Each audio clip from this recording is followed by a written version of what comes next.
নমস্কাৰ বন্ধু বান্ধৱীসকল, পুনৰ এটি নতুন ভিডিঅ'লৈ মই মানসে আপোনালোকক স্বাগতম জনাইছোঁ।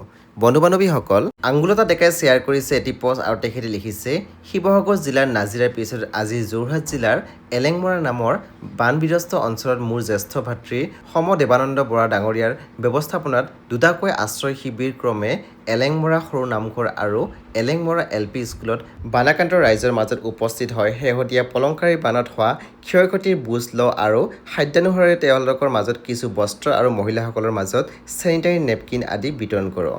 আজি এলেংমৰা বানবিধ্বস্ত ৰাইজৰ লগত কথা বতৰা পাতি এটা কথা নিশ্চিত হৈছে যে মাননীয় মুখ্যমন্ত্ৰী ডক্টৰ হিমন্ত বিশ্ব শৰ্মা ডাঙৰীয়াৰ নখ দৰ্পণত বানাক্ৰান্ত ৰাইজৰ উদ্ধাৰ কাৰ্য দ্ৰুতগতিত সম্পূৰ্ণ হোৱাৰ লগতে অত্যাৱশ্যকীয় সামগ্ৰী তথা খাদ্যবস্তু আদি বিতৰণৰ কামবোৰ নিৰন্তৰ আৰু নিখুঁতভাৱে চলি আছে আৰু এই ব্যৱস্থাপনাই বানাক্ৰান্ত ৰাইজক যথেষ্ট সকাহ প্ৰদান কৰিছে।